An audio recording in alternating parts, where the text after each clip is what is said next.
Autumn 1936 has brought some solutions, but many new problems to Germany. Von Schleicher has actually visited the protests in the Ruhr region after we had to send in the military to disarm some people who took it upon themselves to figure and run some uprising.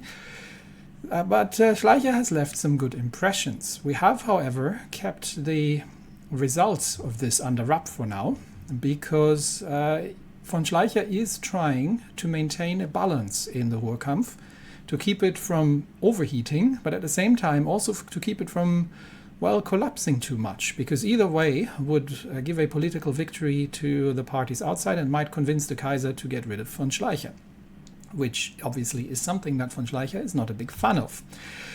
So, with a little bit of trickery, we have another escalation in the Ruhrkampf. We're currently at 35 points, and I still don't know.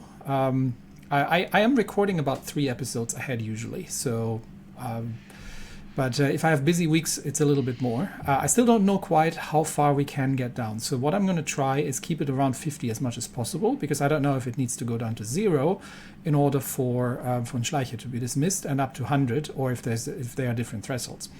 So we are at 35, and once the news of von Schleicher's success make it to the public, this will reduce the intensity of the Ruhr uprising by 15 points, which gets us down to 20. And I'm not sure if that's enough or not. So what I'm going to do is I'm going to wait for this one to finish first, because that one has a timeout of 13 days, after which we can no longer keep it under wraps.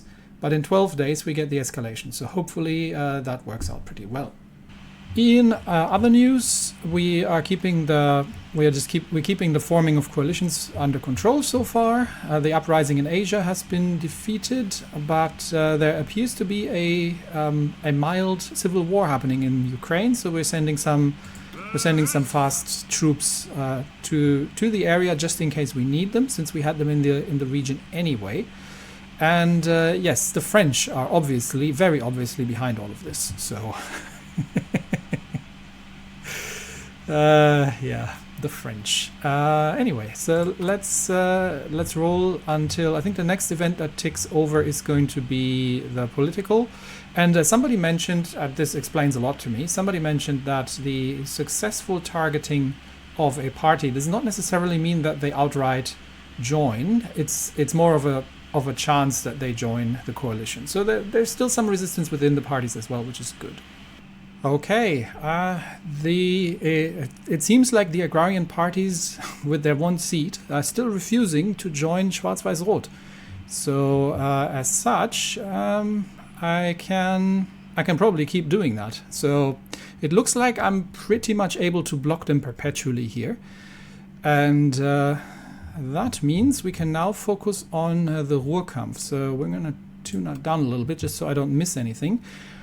So the current intensity is 35, and it will increase by 10. Yes.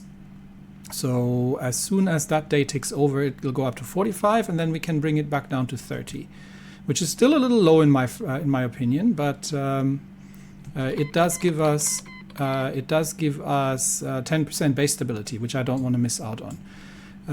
What is this now? Jabal Shammar declared war on Najd and Haza. That sounds distinctly Middle Eastern. There we go. So Jabal Shammar is effectively the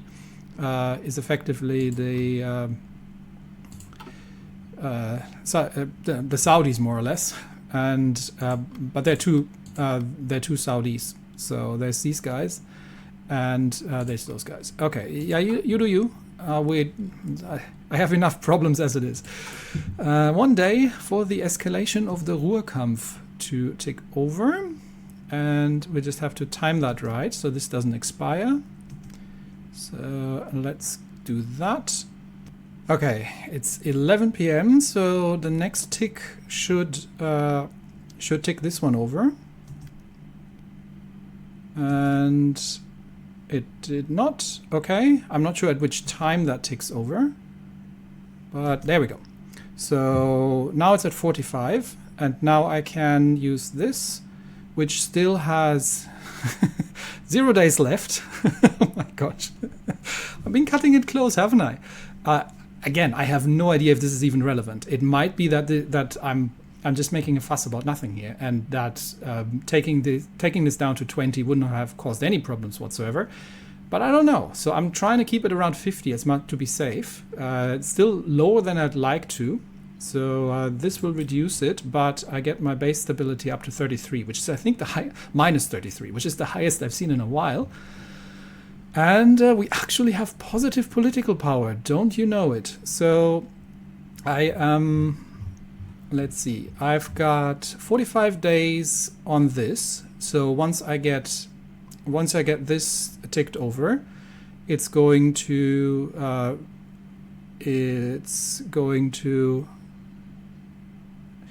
lower it. So if I win this in the next round, which I intend to do, then it will lower it by 10, which means we are once again down to 20. But first it's going to increase by 10, so we should stay at 30. So we have to be actually really careful not to decrease the Ruhrkampf any further. Which means also that's what we don't actually need to do the escalating suppression at this point, because it's actually too low already as it is. And we still have one. So we can do the price controls, and then we will see what we can do after that. I would like to get better cards still if I can. There's also the option of constructing the propaganda machine, but I think for now, maybe also if I have a bit of breathing space, going for debt restructuring is not a terrible idea, because right now the debt is at, where is it at? The debt is at 131%, which is getting quite high. So maybe I'll do that next, just to have some options. Sorry, I just clicked that away by accident. But Belgium has left Mitteleuropa, a Belgian declaration of independence. Sick of German oppression and the disaster of Black Monday, Belgian independence movements throughout the country have been revolting and performing guerrilla strikes on the German army. Due to their own recovery, the German Empire has been unable to support Adalbert I to the fullest and has let the situation escalate beyond their control. Nobody even asked me. After coordinated strikes by the Independence Army on the cities of Mons and Antwerp, they were finally able to push the German army back to Brussels, where after fierce fighting the German king surrendered. With no clear answer yet from the German Empire, many fear that an independent Belgium might be short-lived, considering the tensions between the Empire and the Commune of France rising and the strategic location of the country. Okay, that's a bit of an issue.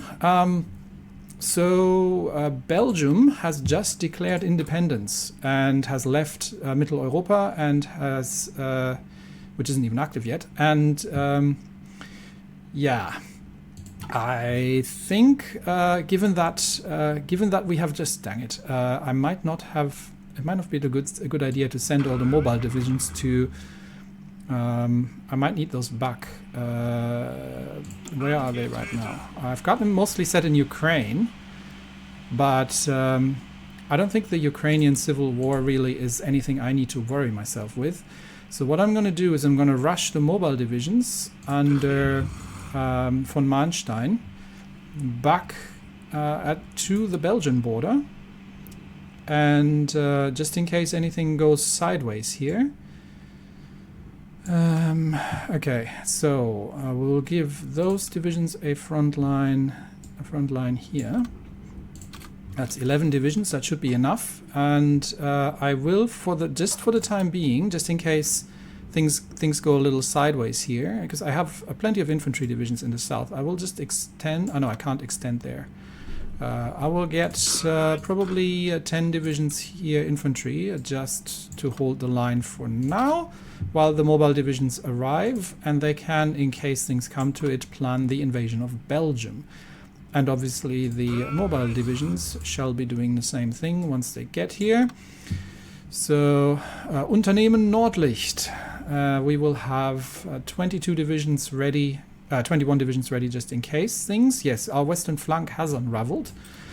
Because if Belgium falls, then a French push towards our ports in the north through the Netherlands, kind of a reverse Schlieffenplan, might actually be a thing. So Not a fan of that. We'll definitely... What do we have Air Force-wise? Not an awful lot. We have... where are my other fighters, by the way? I did have a second fighter wing. Where did it go? Is it still over here?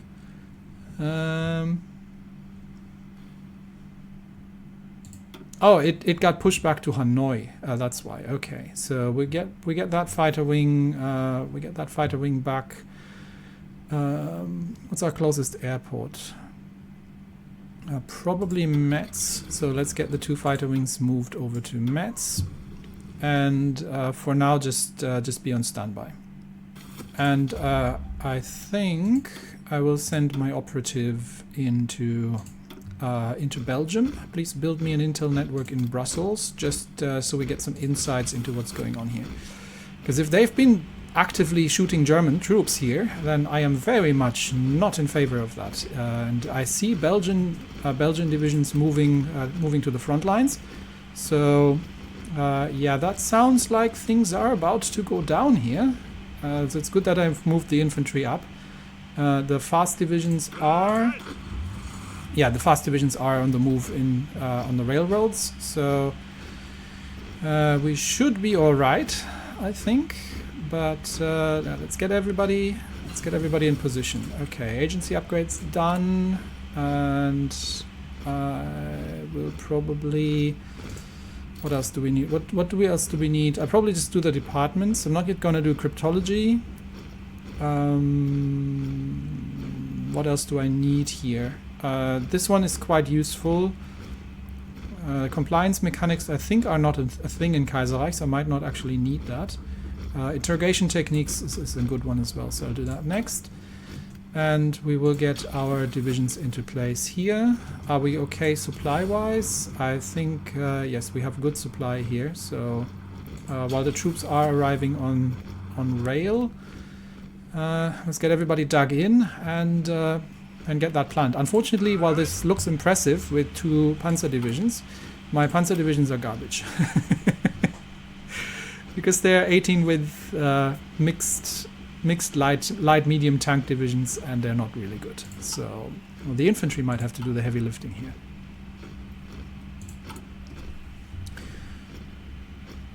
And we do have now the option, again, because we have 10 political power, to invite Azerbaijan to the Reichspakt. Now, Azerbaijan is important because Azerbaijan is where our oil comes from, and yes, so I would very much like Azerbaijan to be in the Reichspakt. Now, I would also like to move, I don't have the war support to move into early mobilization or do anything else, but like getting a political advisor or even a chief of army or something would be nice. Unfortunately, 150 is going to take forever. Do I have like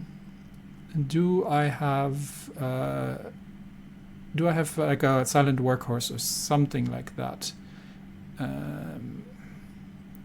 Okay, there's a lot I'll have to actually review, but yeah, we're starting to get some political power. But I think aligning Azerbaijan is a good way to spend our first 10 political power, just because of the... Oh, I forgot. I have to do this one as well. Oh, yes, I completely forgot. Okay, I can enable automatic completion of Pressure Island. Pressure Island cost me 15% consumer value. Yes. Do that, and that is important. So we would actually have 3 army XP to liaise with them. That gives me 5 influence points. That would give me 20. But I can't do this because the other one's running. Oh, okay. Oh, that's annoying. Right, I should have done this one actually, because then I would have just been done with it. Okay, yes, I haven't been paying attention. Yes, I said I was going to pay attention. No, I didn't. Did I align Azerbaijan? No, I didn't. There, align Azerbaijan. So that's happening, and What else is happening? Yeah, completely. It's been a couple of days. It's been a week between recordings, so I completely forgot about the Ireland situation. 20 days. Okay, disable the automatic pressure thingy and liaise with sympathetic officers. Yeah, that's the one I want to do. Because that gives me 20 points. Okay, let's go.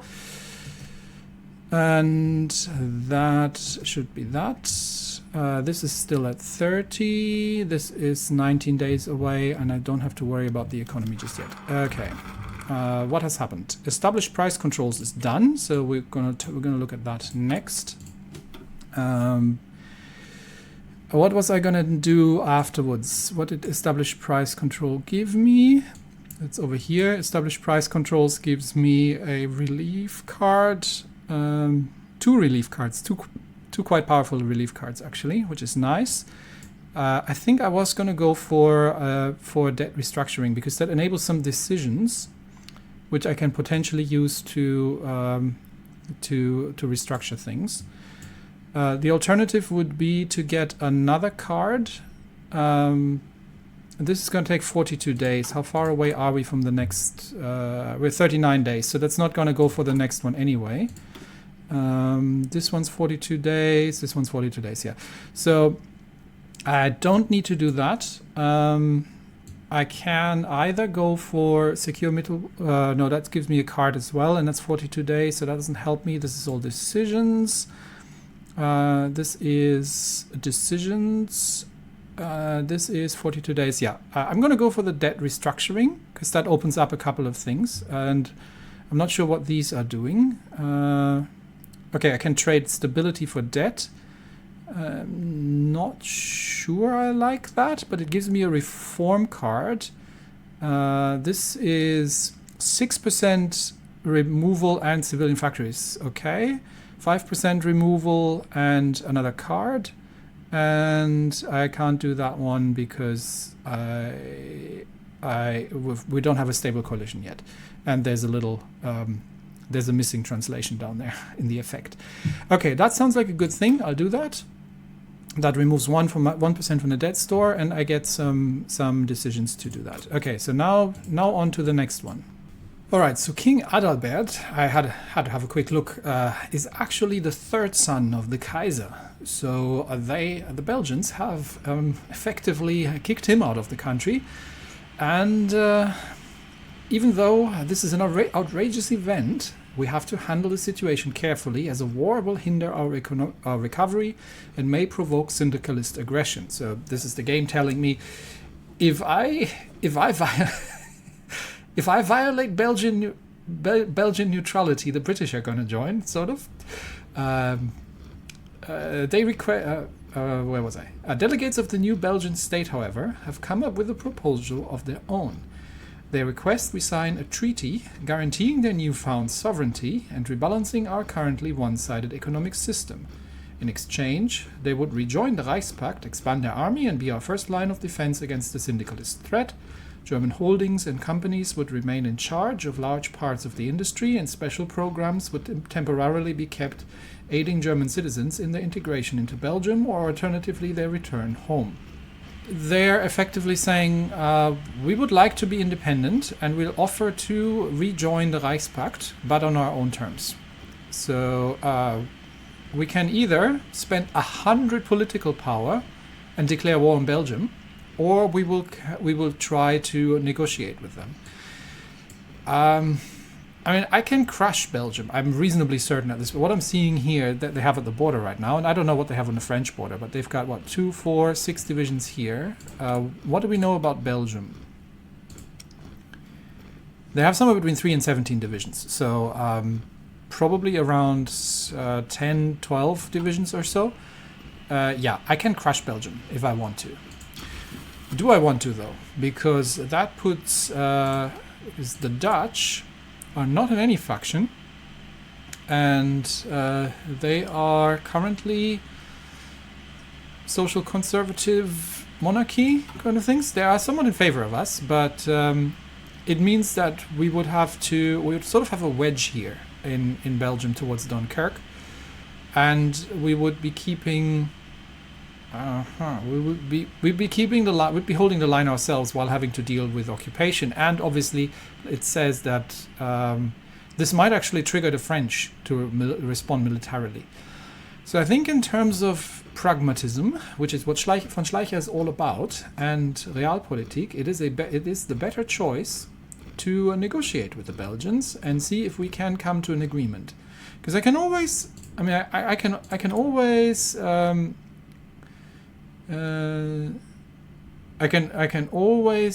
justify war goal and invade them later if I have to, and I don't really lose anything per se because we haven't directly controlled Belgium before either. So I think negotiating with them is the right choice. And yes, if that was the wrong choice, then I will have to live with it.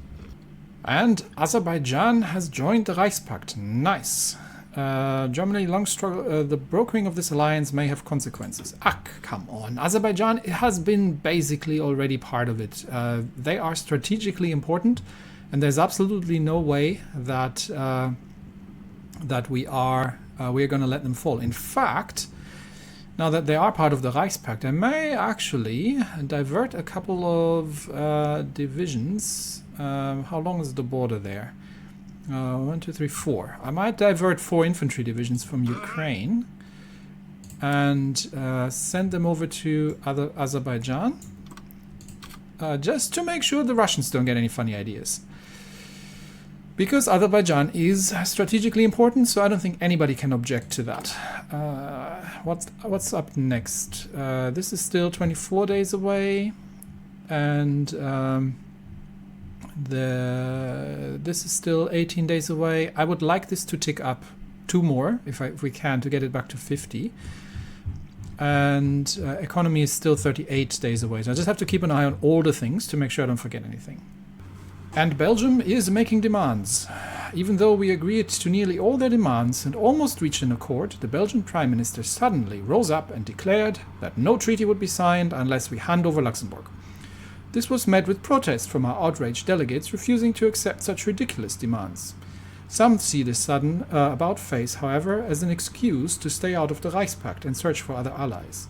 Though it appears those who embrace the realpolitik of the situation seem it fit to offer only the return of occupied Verviers to them, whilst Luxembourg remains as fief of the Kaiserreich. Okay, so they want Luxembourg now. Okay, so we can offer them Verviers, potentially, which is occupied territory. It's this bit here. They do want Luxembourg, which is not occupied territory. They're not getting that. That's not happening. Verviers we could discuss. It's one province which we're currently occupying anyway. So we have 3 options. We can leave the Congress. Leave the Congress and the treaty will be refused. We can accept their demands and they get Luxembourg. Or we offer them Verviers and say you can have that. But I mean, I think this is Belgian territory that we just happen to occupy. Is it strategically important? Not really. So we can offer them Verviers. Let's see if they do that. What I don't like is how they behaved. So I think that the Belgians are not playing honestly here. I think they have. So if we give them Verviers, there's a good chance that they are actually going to stab us in the back. I am going to say no. Honestly, you kicked out the 3rd son of the Kaiser. You shot German troops, and now you're making territorial demands. That's not happening. We're leaving the Congress. We are refusing the treaty with that kind of attitude. That's not happening. Was that the right decision? I don't know, but it's mine to make, and I bloody well make it. And we'll all find out if I'm gonna shot myself in the foot massively here in the next episode. That's it from me today. Thanks everybody, and I will see you next time. Bye bye.